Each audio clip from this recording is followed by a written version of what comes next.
একদম।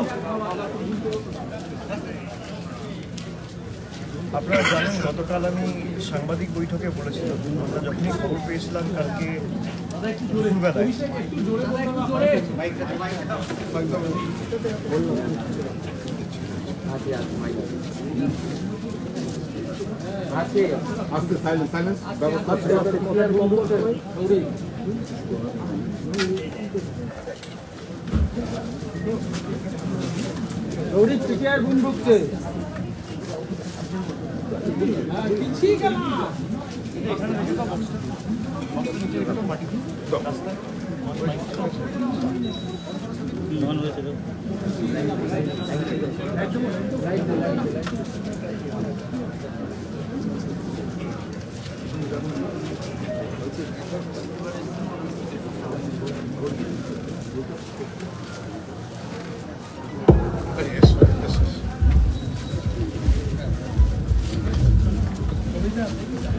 নমস্কার।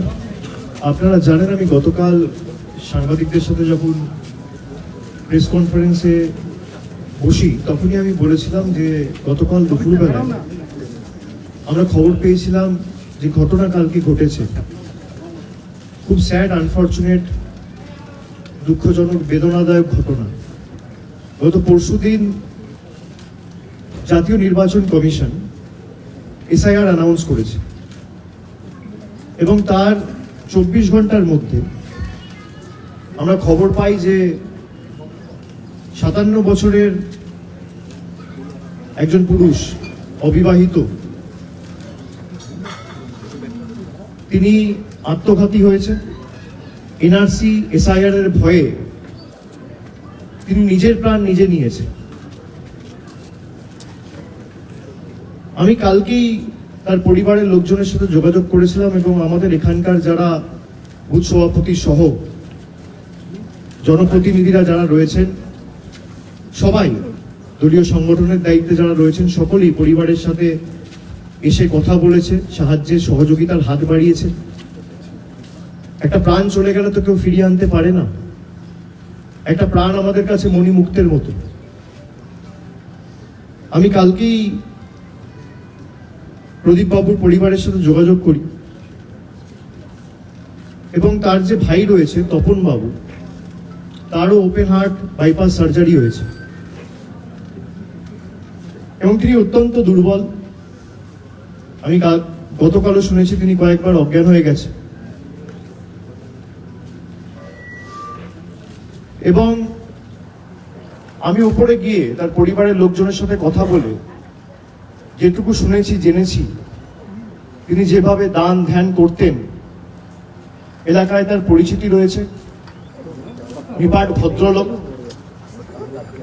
এনআরসি এবং এসআইআর যে আতঙ্ক, একদিকে ইলেকশন কমিশন আর একদিকে কেন্দ্রের সরকার, মানুষকে ভয় দেখানো, মানুষকে ভীত সন্ত্রস্ত করে রাখা, মানুষের মধ্যে একটা আতঙ্কের পরিস্থিতি, পরিবেশ তৈরি করা, তারা ঠিক করবে ভারতবর্ষের নাগরিককে।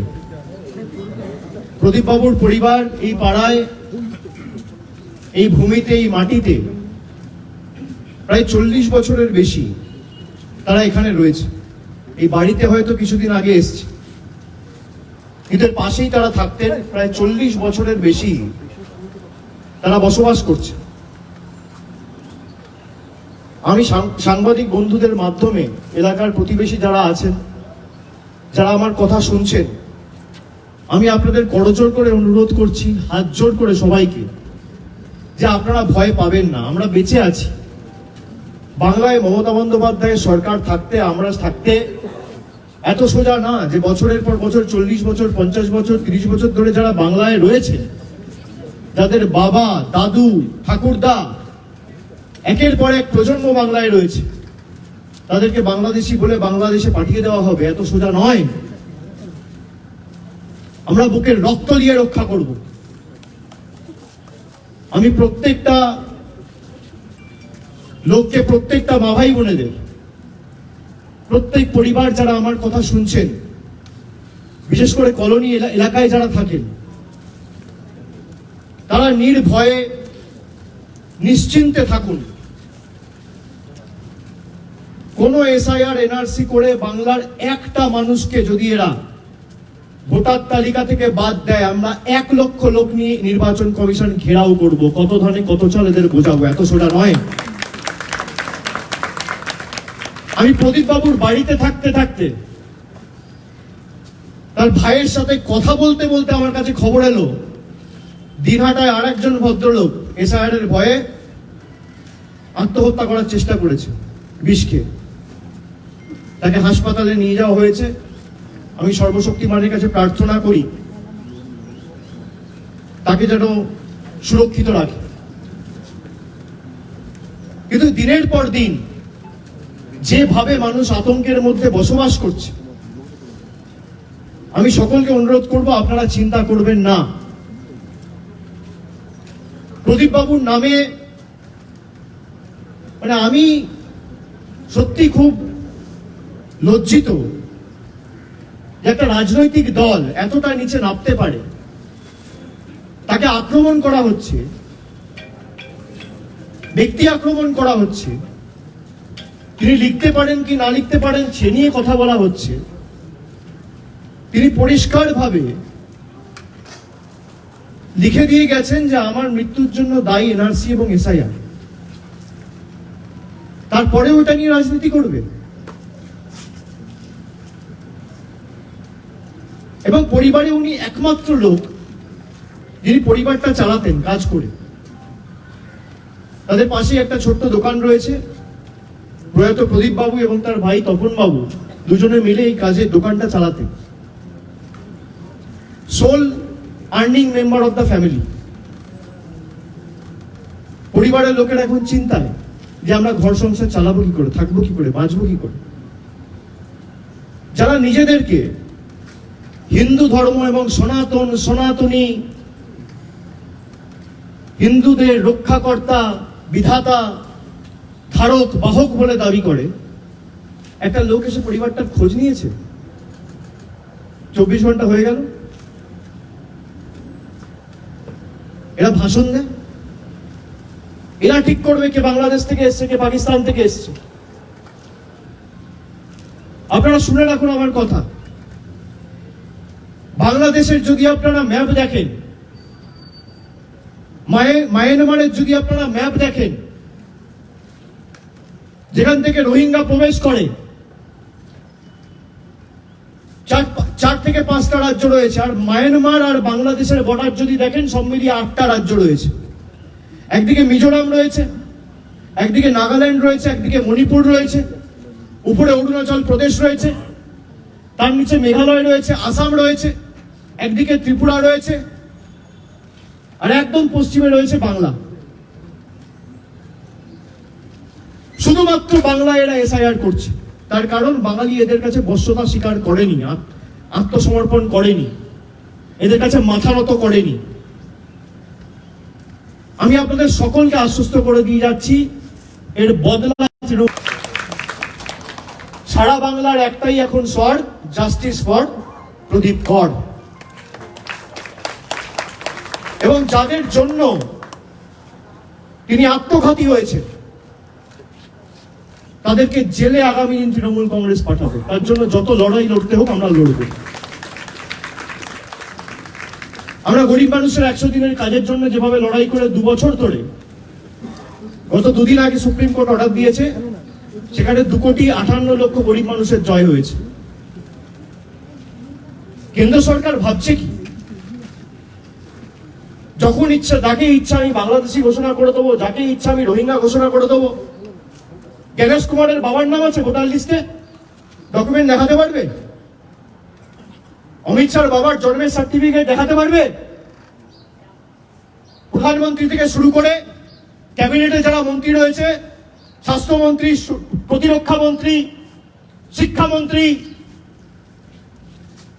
অর্থমন্ত্রী, রেলমন্ত্রী, তার বাবার ঠাকুরদার জন্মের সার্টিফিকেট দেখাতে পারবে? যারা ইলেকশন কমিশনে কাজ করেন দেখাতে পারবেন? স্থানীয় যারা বিজেপির নেতারা যদি এখানে ঢোকেন, ঘিরে ধরবেন এদেরকে, বলবে বাবা ঠাকুরদার সার্টিফিকেট নিয়ে আয়, তারপর প্রচার করতে আসবে। বাবা ঠাকুরদার সার্টিফিকেট নিয়ে আয়, তারপর প্রচার করতে আসবি। বেঁধে রাখবেন, বেঁধে রাখবেন গাছে, পোস্টে বেঁধে রাখবেন, হাত তুলবেন না। আমরা শান্তিতে বিশ্বাস করি। বলবেন সার্টিফিকেট নিয়ে আয়, তারপর তো দড়ি খুলবো। যা, তোর বাবার সার্টিফিকেট, বাবার বার্থ সার্টিফিকেট, তোর দাদুর বার্থ সার্টিফিকেট, তোর ঠাকুরদার বার্থ সার্টিফিকেট, আর তোর দিদিমার বার্থ সার্টিফিকেট। তোর অমিত শাহ, মোদী সরকার যে আমাদের থেকে সার্টিফিকেট চেয়েছে, আগে তোরা সেই সার্টিফিকেট মানুষকে দেখা, তারপর কাগজ চাইবি মানুষের থেকে।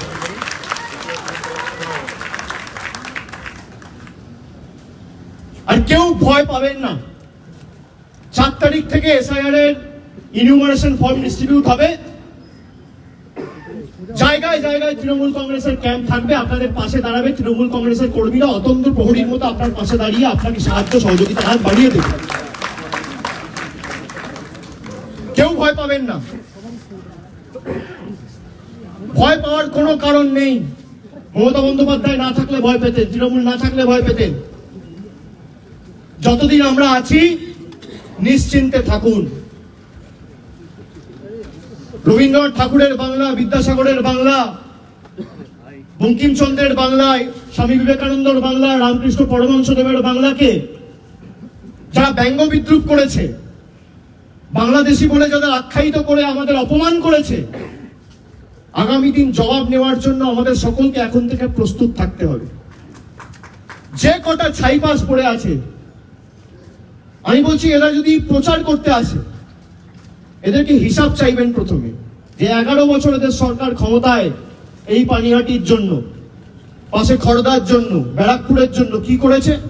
আর সেকেন্ড হচ্ছে বাপ ঠাকুরদার সার্টিফিকেট নিয়ে আসবি, তারপর ভোটের যে কোনো পত্র মানুষকে দিবি। যদি না দিতে পারে বেঁধে রাখবেন, আমি আছি। 4 তারিখ থেকে এসআইআর শুরু হবে। 4 তারিখ থেকে 1 মাস যতদিন ফর্ম বিলি হবে, আমি রাস্তায় থাকবো। আমি আপনাদের পাশে এসে দাঁড়াবো, চিন্তা করবেন না। সুতরাং আমি সকলকে বলবো যে আপনারা একেবারে নিশ্চিন্তে থাকুন, ভয় পাবেন না। এলাকার প্রতিবেশী যারা আছে, বন্ধু বান্ধব যারাই ভয়ে আতঙ্কে রয়েছে, তাদেরকে আপনারা বলুন ভয়ের কোনো কারণ নেই। 5 জনকে বাংলাদেশি হিসেবে বাংলাদেশে পাঠিয়ে দিয়েছিল। আমরা আইনি লড়াই লড়ে তাদেরকে হাইকোর্টে লড়াই করে হাইকোর্ট ঘোষণা করেছে এরা বাংলাদেশি নয়, এদেরকে ভারতে ফিরিয়ে আনতে হবে। আমরা তাদের নিয়ে আসার ব্যবস্থা করছি। অত সোজা নয়। আজকে যারা ধর্ম নিয়ে রাজনীতি করে, ধর্ম নিয়ে কোনোদিন রাজনীতি করা উচিত? কর্মসংস্থান, শিক্ষা, রাস্তা ঘাট, জল, পানীয় জল, পরিকাঠামোগত উন্নয়ন, school college, medical college, ITI, একটা সরকারের কাজ কি? উন্নয়নের যে প্যারামিটার রয়েছে আপনি সেই নিয়ে তর্ক করুন না, তথ্য পরিসংখ্যানের মাধ্যমে আসুন। আমাদের সরকার 14 বছর ক্ষমতায়, আপনাদের সরকার কেন্দ্রে 11 বছর ক্ষমতায়। আমি তো বলেছি বিজেপি নেতাদের,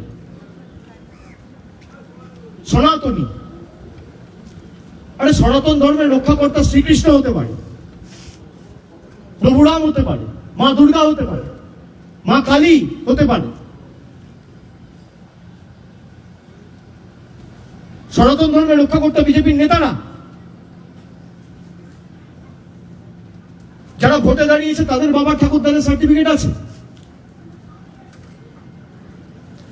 কেউ ভয় থাকবেন না। আমি হাত জোর করে আরেকবার সবাইকে অনুরোধ করছি, আমার কথা যারা শুনছেন, আপনাদের কোনো রকম কোনো অসুবিধা হলে স্থানীয় জনপ্রতিনিধি, প্রশাসনের বিডিও অফিস বা প্রশাসনের পঞ্চায়েতের অফিস বা শহর এলাকায় কাউন্সিলর, মিউনিসিপ্যালিটি বা তৃণমূল কংগ্রেসের যদি কেউ ওয়ার্ড প্রেসিডেন্ট বা পঞ্চায়েতের স্তরে দলীয় দায়িত্বে থাকে, তাদের সাথে যোগাযোগ করুন। আপনাদের পাশে আমরা আছি। আজকে আমরা যদি আগে থেকে জানতাম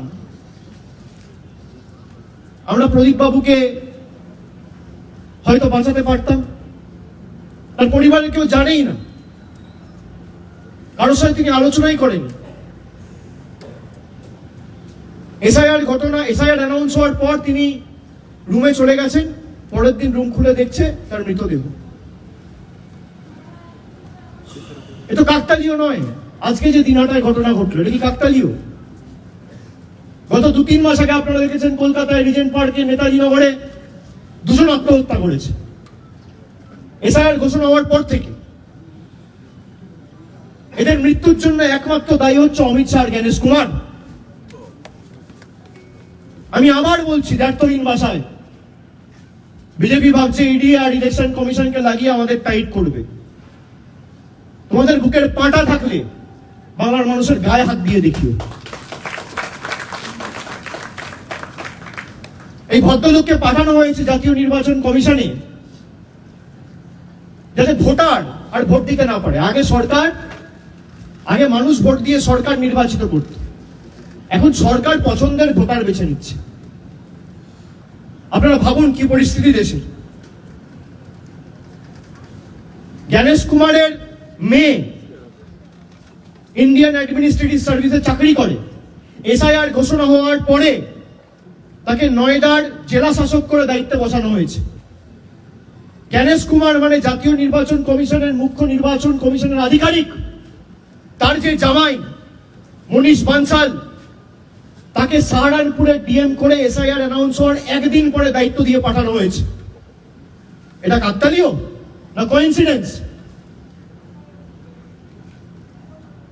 বিজেপি এতটাই ভীতসন্ত্রস্ত যে মানুষকে আর ভোটাধিকার প্রয়োগ করতে দিতে এরা চায় না। আর আমরাও সুনিশ্চিত করব যে আপনি একটা মানুষের মৌলিক অধিকার আপনি কাটতে পারবেন না। আপনার যত ক্ষমতা আছে আপনি CBI, ED, election commission, paramilitary force, high court, supreme court, media, income tax, SFIO, paramilitary force সব লাগান। আমরা মানুষের শক্তি নিয়ে রাস্তায় নামবো। গতকাল তৃণমূল কংগ্রেস মিছিল করবে এই পানিহাটিতে। সারা বাংলা জুড়ে একটাই স্বর, জাস্টিস ফর প্রদীপ কর। এই স্লোগানকে সামনে রেখে কালকে মিছিল হবে এবং আগামী দিন আমি আবার আসবো এখানে, কথা দিয়ে গেলাম। কেউ ভয় পাবেন না, ভয় পাওয়ার কোনো কারণ নেই। স্থানীয় যারা জনপ্রতিনিধি আছে তাদের সাথে যোগাযোগ করুন। মমতা ব্যানার্জি সরকার থাকতে আর মমতা ব্যানার্জি বেঁচে থাকতে একটাও প্রাণ আমরা অকালে যেতে দেবো না। এটা আমাদের দায়িত্ব এবং দায়বদ্ধ। সবাই ভালো থাকবেন। এলাকার সকলকে আমার প্রণাম জানাচ্ছি এবং সকলে নিশ্চিন্তে নির্দ্বিধায় থাকবেন এবং ভালো থাকবেন। সমবয়সী যারা আছে তাদের সকলকে আমার ভালোবাসা এবং বড়দের শ্রদ্ধা জানাচ্ছি। অনেক অনেক ধন্যবাদ। জয় Bangla. Again, one suicide committed by one citizen in Kuchbihar.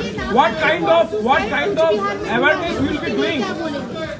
मैंने वो बोल दिया कि एसआईआर के नाम पे कल भी जो घटना घटा आप सबको पता है, और आज जो दिनहाटा में हुआ वो भी आप सबको पता है। इनके लिए अगर कोई जिम्मेदार ठहराया जाता है तो वो चीफ इलेक्शन कमिश्नर है, क्योंकि एसआईआर का घोषणा हुआ 2 दिन पहले परसों, और 48 घंटे के पहले 2 जान जा चुकी है। और आज जहां पे मैं आया हूं प्रदीप कर का घर में, उन्होंने साफ बयान दिया है, लिखा है सुसाइड नोट पे कि मेरे मृत्यु के पीछे जिम्मेदार है एसआईआर और एनआरसी। तो इसके लिए अगर जिम्मेदार कोई है, देश का गृह मंत्री अमित शाह है और chief election commissioner Gyanesh Kumar है। ये सीधा बात है। Thank you. Are you doing campaign awareness?